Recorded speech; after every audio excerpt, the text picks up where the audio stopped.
काजल की शादी सुमित के साथ हो गई। काजल के माँ बाप का एक कार एक्सीडेंट में देहांत हो जाने की वजह से उसकी पढ़ाई 9th क्लास के बाद हो नहीं पाई, क्योंकि काजल को उसके मामा जी ने पाल पोस कर बड़ा किया था, लेकिन उसे पढ़ाया लिखाया नहीं। काजल के अच्छे नेचर और उसकी सुंदरता को देखकर सुमित को वो पसंद आ गई और सुमित ने काजल के साथ शादी कर ली। शादी के बाद हमारी बहू भले ही कम पढ़ी लिखी है, लेकिन लाखों में एक है। सही कहती हो। पड़ोस वाले शर्मा जी अपनी बहू से बड़े परेशान हैं। उनकी कोई बात ही नहीं सुनती। अरे लेकिन हमारी काजल, वो तो हमारा खूब कहा मानती है और घर का काम भी कितने अच्छे से करती है। सही कहती है मम्मी। पहले मुझे भी लगता था आजकल के जमाने में सिर्फ 9th क्लास पास लड़की कुछ अजीब लगता है, लेकिन घर उसने कितने अच्छे से संभाल लिया है। अब बेटा, पढ़ाई तो वो अपनी परिस्थितियों की वजह से नहीं कर पाई, लेकिन बाकी काम तो अच्छा ही करती है। अच्छा मम्मी, शाम को मेरे ऑफिस के दोस्त और उसकी वाइफ घर पर आ रहे हैं काजल से मिलने के लिए। अरे ये तो बहुत अच्छी बात है बेटा, लेकर आओ तुम्हारे दोस्तों को। शाम के वक्त काजल, ये मेरा दोस्त अजय है और ये उसकी पत्नी Sonali. Hello Kajal, how are you? Are you working somewhere? माफ करना जी, मैं आपकी बात समझ नहीं पाई। आई एम सॉरी, मैं बस ये पूछना चाह रही थी कि क्या तुम कहीं पर जॉब करती हो या हाउसवाइफ हो? जॉब? आपका मतलब नौकरी ना, लेकिन वो मैं कैसे कर सकती हूँ? ये तुम्हारी वाइफ क्या कह रही है? क्या तुम अपनी वाइफ को जॉब नहीं करवाना चाहते? अरे नहीं दोस्त, वो बात नहीं है। एक्चुअली काजल सिर्फ 9th पास है ना, इसलिए। Oh my God, are you serious? Sumit आजकल के जमाने में और सिर्फ 9th पास? आजकल तो गांव की लड़कियां भी कॉलेज की पढ़ाई पूरी करती है। काजल, क्यों पढ़ाई नहीं की तुमने? बस मेरे सामने कुछ ऐसी प्रॉब्लम थी जिसकी वजह से मैं पढ़ाई नहीं कर पाई जी। सुमित को अपने दोस्तों के सामने बहुत अजीब लगता है कि सब लोग इतने पढ़े लिखे हैं और उसकी बीवी सिर्फ 9th पास है, लेकिन वो काजल को बहुत पसंद करता था, इसलिए वो काजल से कुछ नहीं कहता। लगता है इनको इनके दोस्त के सामने बहुत अपमान जैसा महसूस हो रहा है। मुझे आगे की पढ़ाई करनी चाहिए, कम से कम 10वीं पास करना तो बहुत ज़रूरी लगता है। अगले दिन, मम्मी जी, मुझे आपसे कुछ ज़रूरी बात करनी थी जी। हाँ बोलो बेटा, क्या बात है? मम्मी जी, दरअसल मैं ना 10वीं क्लास की पढ़ाई करना चाहती हूँ, 10वीं पास करना चाहती हूँ।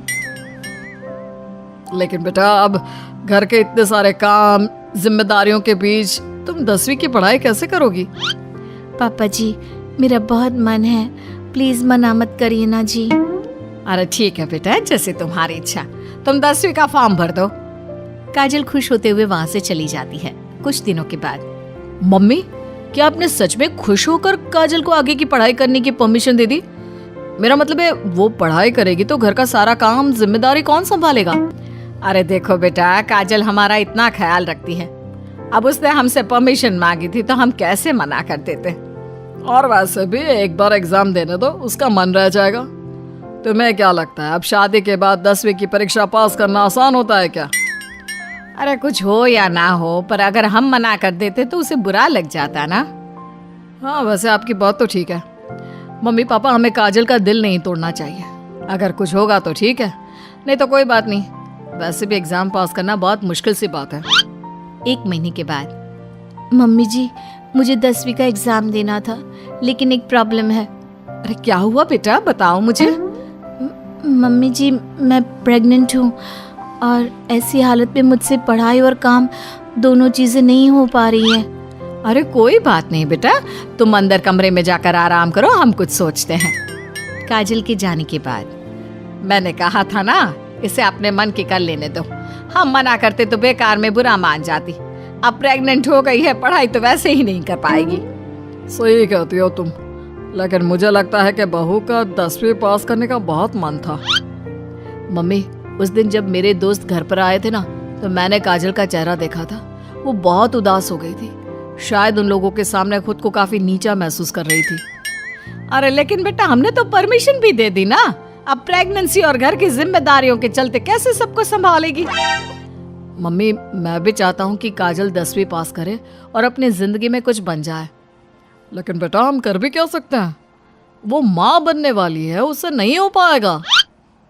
एक सप्ताह के बाद, मम्मी मैंने सोच लिया है कि काजल 10वीं पास करके ही रहेगी। मैंने अपनी कंपनी में 3 महीने की छुट्टी डाल दी है। अरे लेकिन क्यों बेटा, तुमने 3 महीने की छुट्टी क्यों डाल दी? एग्जाम तो काजल को देना है, तुम्हें नहीं। और तुम्हारे छुट्टी लेने से क्या होगा? पढ़ाई तो काजल को करनी है ना। देखो मम्मी, उसकी तबीयत और घर के काम, इन सब के चलते वो पढ़ाई नहीं कर पाती, तो अगले 3 महीने के लिए जो भी काम काजल करती है वो सब मैं करूँगा। अच्छा, तो तुम ये चाहते हो कि काजल सिर्फ और सिर्फ अपनी पढ़ाई पर ध्यान दे? बिल्कुल मम्मी, एक बार अगर अपनी बीवी की मदद नहीं की तो जिंदगी में फिर क्या किया? अगर हमारा बेटा अपनी बीवी के लिए इतना कुछ सोच सकता है तो हमें भी कुछ करना चाहिए। बात तो आपकी सही है। ठीक है बेटा, तू मेहनत करके काजल को पढ़ाने लिखाने का काम कर, घर की जिम्मेदारी मेरी। और देखो बेटा, रही बात तुम्हारी नौकरी से छुट्टी लेने की, तो कुछ दिन मैं अपनी दुकान पर जमकर काम करूंगा ताकि हमें पैसों की कोई परेशानी ना आए। ये हुई ना बात, आपके जैसे मम्मी पापा हो तो फिर डरने वाली कोई बात ही नहीं है। जिसका आप लोगों के जैसा परिवार हो जी, उसे तो अपनी जिंदगी में कोई प्रॉब्लम आ ही नहीं सकती। अब देखिएगा, मैं खूब मन लगाकर पढ़ाई करूंगी जी। 3 महीने बाद काजल की एग्जाम भी हो जाती है और उसके रिजल्ट का दिन भी आ जाता है। अरे बेटा जल्दी देखो, हमारी बहू पास तो हो गई ना। अब हम सब ने मिलकर काजल की एग्जाम के लिए बहुत मेहनत की है बेटा। ये सिर्फ उसका नहीं, हम सबका रिजल्ट है। लेकिन मम्मी, उसका रोल नंबर तो कहीं मिल ही नहीं रहा। आप सबसे पहले 3rd डिवीजन और फिर 2nd डिवीजन में देखिएगा, क्योंकि इससे ज्यादा तो मैं कर भी नहीं सकती थी जी। अरे वही तो कर रहा हूँ काजल, तुम्हारा नाम तो 1st डिवीजन में भी नहीं है। अरे कहीं ऐसा तो नहीं ना कि हमारी बहू 10वीं में फेल हो गई? अरे ये तो बहुत गलत हुआ। हम सब ने तो उसका पूरे मन से साथ दिया था, और मैंने तो 3 महीने के लिए अपनी नौकरी भी छोड़ दी थी। लगता है मेरी किस्मत में पास होना लिखा ही नहीं है जी। मुझे माफ कर दीजिए, मेरी वजह से आप सबको बहुत तकलीफ झेलनी पड़ी जी। तभी अचानक सुमित की नजर टॉप करने वाले स्टूडेंट्स की लिस्ट पर पड़ती है। अरे काजल, तुम्हारा नाम तो मेरिट की लिस्ट में है। देखो, यहाँ तुमने चेक ही नहीं किया। क्या बात कर रहे हो बेटा? हमारी बहू का 10वीं के मेरिट लिस्ट में नाम? अरे वाह वाह, ये तो बहुत खुशी की बात है भाई, हम सबकी मेहनत रंग लाई। मेरिट में मैं अकेली नहीं, मम्मी जी, पापा जी, सुमित जी, हम सब आए हैं।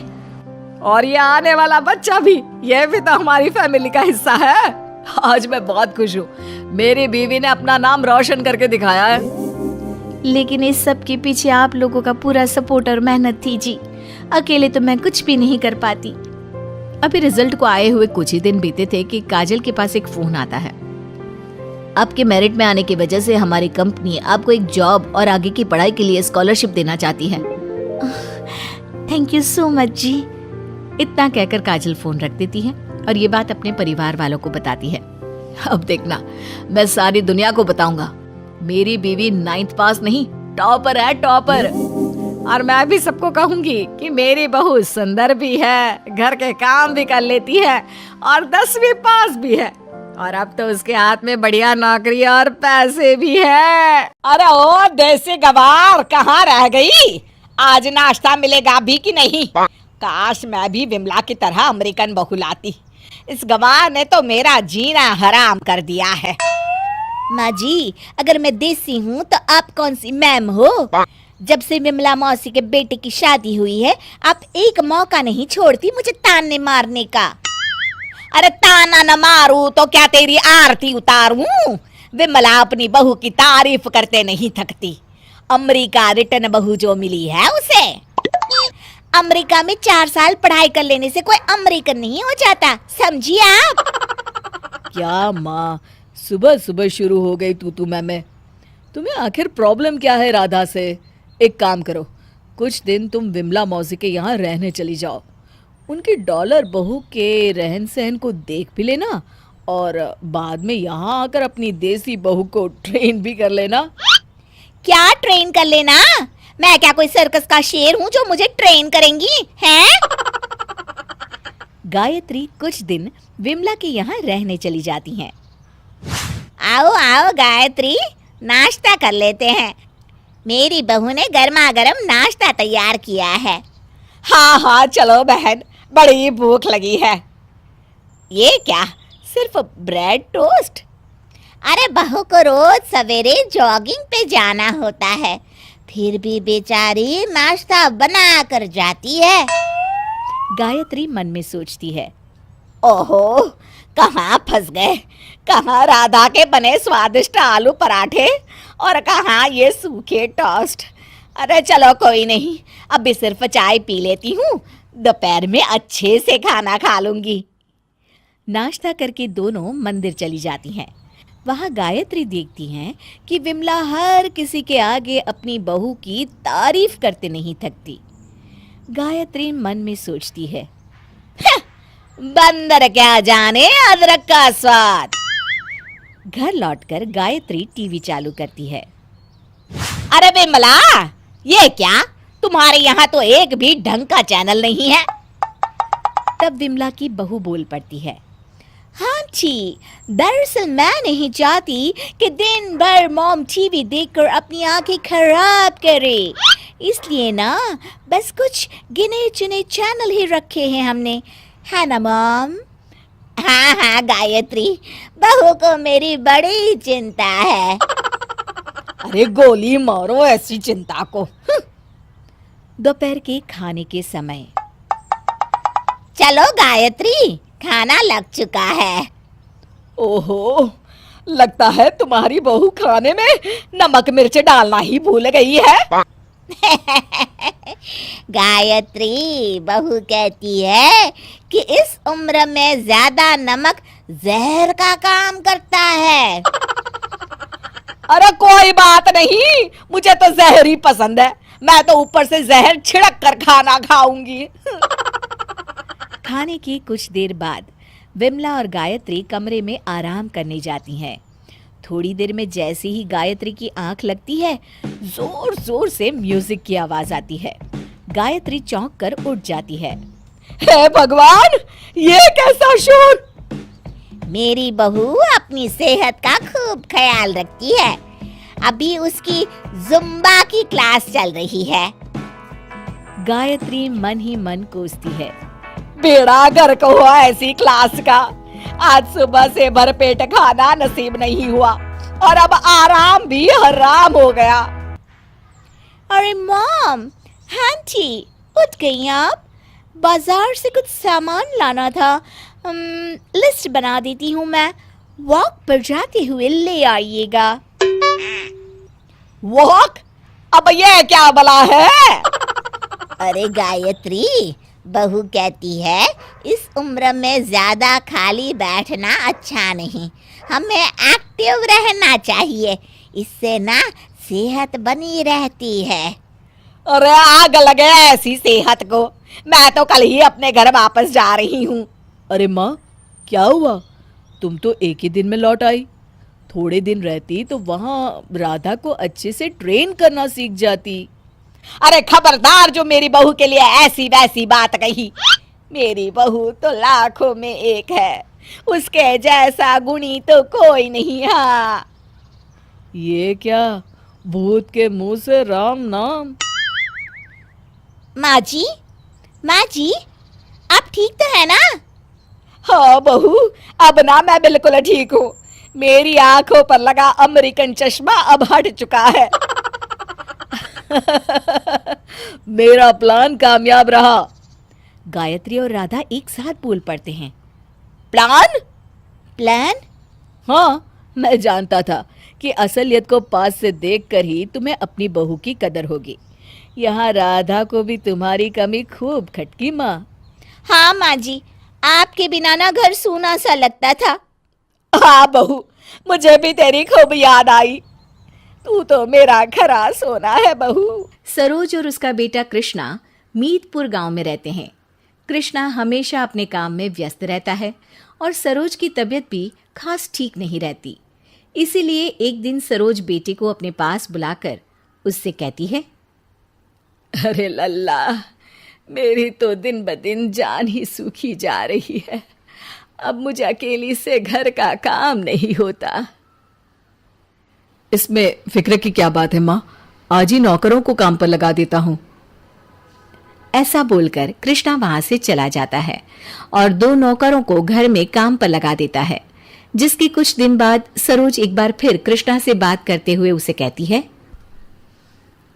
अरे तू तो बड़ा भोंदू है। नौकर चाकर ठीक है, लेकिन मुझे इस घर में बहू चाहिए बेटा। अब जैसा आपको ठीक लगे माँ। कृष्णा के हामी भरते ही सरोज लड़की ढूंढना शुरू कर देती है और कुछ ही दिनों में शहर की अंकिता के साथ कृष्णा की शादी हो जाती है। शादी के अगले दिन से ही अंकिता घर का सारा काम संभाल लेती है। माँ लो, आ गई तुम्हारी बहू। अब इसके हाथ में तिजोरी की चाबियां थमाकर तुम आराम ही आराम करो। चाबियां?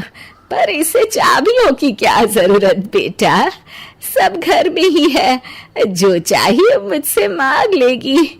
अरे तुम कब तक सारे काम का बोझ अपने सर पर लेकर घूमोगी? आराम करो और फिर जो भी बात हो अंकिता को कह देना। कृष्णा तिजोरी की चाबियां अंकिता को दिलाकर काम के लिए चला जाता है और अंकिता भी अपने काम में व्यस्त हो जाती है। अरे वाहरी, घर में आते ही मेरी चाबियां हथियाली, आगे न जाने क्या गुल खिलाएगी। इसे दिखाना पड़ेगा कि सास कौन है और बहू कौन। सरोज बाजार का बहाना कर घर से निकलकर सीधा अपनी सहेली बिमला के घर पहुंचती है, जहां वो बिमला के बेटे से सारी जायदाद के नए कागज अपने नाम पर बनवाकर अगले दिन उन्हें कृष्णा के सामने रख देती है। बेटा, तेरे पापा हमें छोड़कर जाने से पहले मेरे नाम का एक खेत छोड़कर गए थे, जो अब मैं तेरे नाम करना चाहती हूँ, तो जरा इन कागज पर हस्ताक्षर तो कर दे। माँ की बात मानते हुए कृष्णा पेपर बिना पढ़े उन पर हस्ताक्षर कर काम पर चला जाता है। जिसके जाते ही सरोज सीधा अंकिता के पास जाकर उसे कहती है, बहू चल, तिजोरी की चाबियां मेरे हाथ में थमा दे। पर माँ जी, वो चाबियां तो क्या तो है? ये घर और बाकी सारी जायदाद मेरे नाम पर है। अगर तुझे इस घर में रहना है तो चाबियां मेरे हाथ में थमा दे। और हाँ, मैंने नौकरों को काम से निकाल दिया है, सीधा जाकर काम पर लग जा। अंकिता बिना कुछ बोले तिजोरी की चाबियां अपनी सास के हाथ में पकड़ाकर काम पर लग जाती है। शाम को जब कृष्णा घर वापस आता है तो अंकिता की पसीनों में बेहाल हालत देखकर हैरानी से उससे पूछता है, अंकिता, ये क्या हाल बनाया हुआ है? दोनों नौकर कहाँ है? माँ जी ने सबको काम से निकाल दिया। पर माँ ऐसा क्यों करेंगी? कृष्णा के पूछने पर अंकिता उसे सरोज की कही सारी बातें बताती है, जिन्हें सुनकर कृष्णा सीधा अपनी माँ के पास जाता है। माँ, ये क्या तमाशा लगा रखा है? आपको जायदाद चाहिए तो रखिए, वैसे भी ये सब आपका ही है, लेकिन अंकिता के साथ नौकरों जैसा व्यवहार करना सही नहीं। चुप कर, ये मेरा घर है, यहाँ सिर्फ मेरी बात चलेगी और तेरी बहू को तो मैं कभी अपने घर पर कब्जा करने नहीं दूंगी। अगर इसे यहाँ रहना है तो मेरी सभी बातें माननी पड़ेंगी। सरोज की बात पर कृष्णा जवाब देने ही वाला होता है, लेकिन अंकिता उसे चुप कराकर वहां से बाहर ले जाती है। माँ जी से लड़ाई करने का कोई फायदा नहीं है, हमें इन्हें इन्हीं के तरीके से समझाना होगा।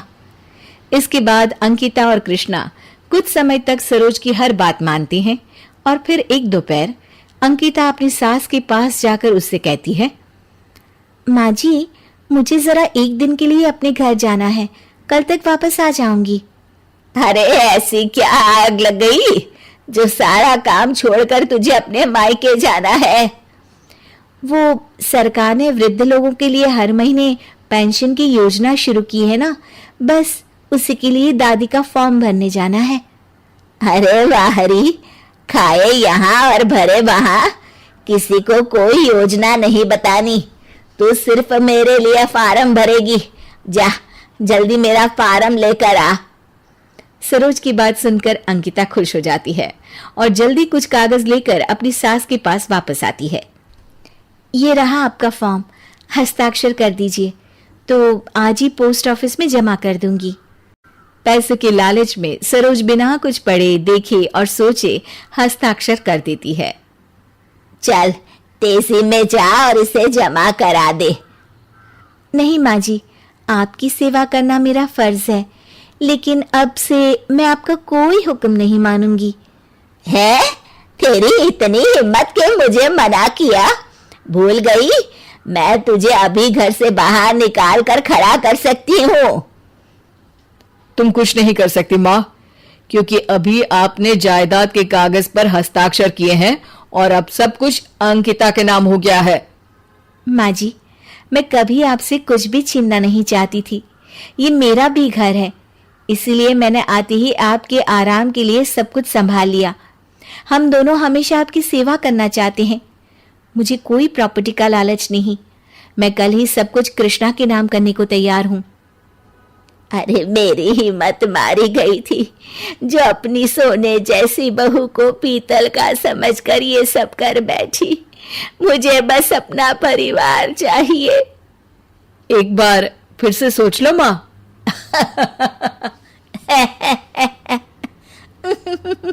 रीटा की शादी मेरठ के रमन से होती है। रमन की छोटी सी नौकरी से वो घर की हर जरूरत को अच्छे से पूरा कर लेती है। एक दिन रमन उससे कहता है, रीटा मुझे बता देना इस महीने क्या क्या खर्चे हैं, मैं 1 तारीख को तुम्हें पैसे दे दूंगा। हाँ जी मैं बता दूंगी, आप चिंता न करें। वैसे एक अच्छी खबर है, मेरी बुआ की बेटी है ना मधु, उसकी शादी भी इसी शहर में हो रही है। अरे वाह, चलो अच्छा है, अब तुम्हें किसी का सहारा मिल जाएगा इस अनजान शहर में। शादी के बाद रीटा के घर मधु खाने पर आती है। अरे रीटा, जीजा जी कैसे हैं? आप लोग मेरे पति से मिलिए, ये इसी शहर के डिप्टी कलेक्टर हैं। अरे वाह कलेक्टर साहब, अब तो हमारा भी दबदबा रहेगा शहर में। हाँ हाँ क्यों नहीं, आखिर परिवार तो एक ही है। अरे तुझे ज्यादा परेशानी तो नहीं हुई ना घर ढूंढने में? अरे बिल्कुल नहीं दीदी, बहुत अच्छे से मिल गया। अच्छा दीदी, ये आपके और जीजा जी के लिए कुछ है हमारी तरफ से। अरे मधु, तुम तो छोटी हो, क्या जरूरत थी? कोई बात नहीं, दिया तो क्या हुआ, आप जाइएगा तो आप भी दे दीजिएगा। दोनों वहां से चले जाते हैं और उन लोगों को भी न्योता दे आते हैं। फिर वो दिन भी आ जाता है जब रीटा रमन के साथ मधु के घर जाती है। वाह रमन, इन लोगों का घर तो कितने अच्छे इलाके में है। अरे सरकारी है ना रीटा। तो क्या हुआ, रहन सहन तो मजेदार है ना। वाह, इन लोगों के घर तो नौकर चाकर भी है। तभी वहां मधु आ जाती है। नमस्ते दीदी, जीजा जी, फाइनली आप लोग आए। तो ये भी आते ही होंगे, इनके पास ना काम ज़्यादा होता है। रुकिए, मैं आप लोगों के लिए गर्मा गर्म नाश्ता मंगवाती हूँ। अरे वाह मधु, तेरे तो मजे हैं, नौकर चाकर, बस तू तो ऑर्डर ही करती होगी। अरे दीदी, ये सब सरकारी है, अपना तो कोई नहीं। जब तक यहाँ है तब तक है, बाकी तो सारा काम खुद ही करना पड़ता है। रीटा और रमन अपने घर आ जाते हैं। आते ही रीटा बोल पड़ती है, देखिए जी, मैं आपको एक बात साफ साफ बता दे रही हूँ, घर लूंगी तो उसी इलाके में, नहीं तो मैं आपके साथ नहीं रहूंगी। अरे रीटा, लेकिन वो तो वीवीआईपी इलाका है, वहाँ घर लेना तो मेरी औकात से बाहर है। तो क्या जरूरत थी मुझसे शादी करने की, मेरी भी हो जाती किसी कलेक्टर से। देखो रीटा, मैं तुम्हें वादा करता हूँ कि जल्द ही हम इससे बड़े घर में चलेंगे, लेकिन उस इलाके में मकान मैं तो सोच भी नहीं सकता। क्या सोच नहीं सकते, गांव वाले घर को बेच दो ना, इस घर को बेच दो, दोनों घर बेचकर उस इलाके में हम लोग ईएमआई से घर ले ही लेंगे। अरे ये कहाँ की समझदारी होगी, 2 मकान बेचकर वो भी किस्तों में घर, ना बाबा ना। लेकिन रीटा तो इस बात पर अड़ जाती है और फाइनली रमन को वैसा ही करना पड़ता है। रीटा उसी इलाके के मकान में शिफ्ट हो जाती है। एक दिन मधु, अरे दीदी, आपसे ना एक छोटी सी रिक्वेस्ट है। अरे हाँ बताओ ना, क्या बात है? दीदी, हम लोग ना कुछ दिन के लिए विदेश घूमने जा रहे हैं, क्या हमारा कुत्ता आप अपने घर रख लेंगी? विदेश? अरे वाह रे मधु, तू तो बड़ी किस्मत वाली है। अरे कहाँ दीदी, अब ये सरकारी अफसर हैं, देखती तो हैं ही आप, काम ही काम करते रहते हैं। अब जीजा जी की तरह थोड़ी ना परिवार को थोड़ा वक्त दे और कड़ी मेहनत से नौकरी भी करे। मतलब क्या? दीदी, जीजा जी लगातार तरक्की कर रहे हैं क्योंकि वो काम अच्छे से करते हैं। वहीं वो आपको और परिवार को भी तो अपना पूरा समय देते हैं ना, कहीं घूमने जाना हो या फिर कोई शादी ब्याह में। लेकिन मैं तो हर जगह अकेली ही जाती हूँ। ये सुबह जाते हैं तो कभी कभी पूरी रात काम करते हैं। शहर और राज्य की जिम्मेदारी जो है, मैं भी तो कुछ नहीं बोल पाती। अरे लेकिन तू तो लकी है। अरे काहे की लकी दीदी, मैं तो सोचती हूँ काश मेरी किस्मत आप जैसी होती। थोड़ा ही होता लेकिन सुकून तो होता। यहाँ तो सुकून ही गायब है। मधु कुत्ता देखकर वहां से चली जाती है। रीटा के मन में तो बस अब एक ही ख्याल रहता है कि किसी तरह वो भी छुट्टियां मनाने विदेश जाए। रीटा, बहुत थक गया हूँ, थोड़ी चाय तो बना दो। अब बस भी कीजिए, पहले तो फिर भी वक्त से आते थे, अब तो रोज 2-2 घंटे देर से आते हो। क्या बात है, बोलिए तो। रीटा, अब तुमसे क्या झूठ बोलना। इस घर की EMI के चक्कर में मुझे रोज ओवर ड्यूटी करनी पड़ रही है। 3 साल करूँगा तब जाकर कहीं हिसाब बैठ पाएगा। हाँ हाँ ठीक है, ज्यादा गणित न लगाओ। ये बताओ कि घूमने कहाँ ले चल रहे हो? सच ना रीटा, वो भी क्या दिन थे जब हम महीने में 1 दिन निकल जाते थे घूमने। सारे महीने की थकान खत्म हो जाती थी, शांति थी जीवन में। सच कहूँ तो ये इलाका मुझे समझ में ही नहीं आता। ना कोई किसी से बोलता है, ना ही बात करता है। हाँ जी, ये तो आप सही बोल रहे हैं। एक दिन मैंने अचार बनाकर बाहर सूखने क्या रखा, सबको मैं लो स्टैंडर्ड लगने लगी। उस मोहल्ले की तो मैं प्रधान थी, यहाँ तो सारा दिन घर में रह रहकर थकी जाती हूँ। रीटा, क्यों ना हम इस घर को बेच दें? हाँ, क्यों नहीं, फिर उन पैसों से हम विदेश घूमने चले। हाँ, घर का क्या है, किसी भी मोहल्ले में किराए पर रह सकते हैं। अरे ये कैसी बात कर रही हो तुम रीटा? 2-2 मकान का मालिक रहा हूँ मैं, किराए के मकान में नहीं रह सकता मैं। देखो तो मधु भी विदेश जा रही है। ओफो, तुम उसकी बराबरी करने के चक्कर में खुद को बर्बाद कर रही हो। पर रीटा है कि मानती ही नहीं और रमन को घर बेचकर किराए के मकान में रहना पड़ जाता है। एक दिन, रीटा, मेरी नौकरी चली गई है। अगर जल्द ही नौकरी ना मिली तो हम अगले महीने का किराया कैसे देंगे? ये क्या बोल रहे हैं आप? हे भगवान, अब क्या होगा? अब तो मैं गांव जाने का भी नहीं सोच सकता। वहां का भी घर मैंने तुम्हारी जिद के आगे बेच दिया। हे भगवान, दिखावे के चक्कर में मैंने ये क्या कर दिया? अपनी सारी जड़ें काट दी। अच्छा खासा घर था, शांति और सुकून था। मुझे माफ कर दीजिए। लेकिन कहते हैं ना कि अब पछतावे होत क्या, जब चिड़िया चुग गई खेत।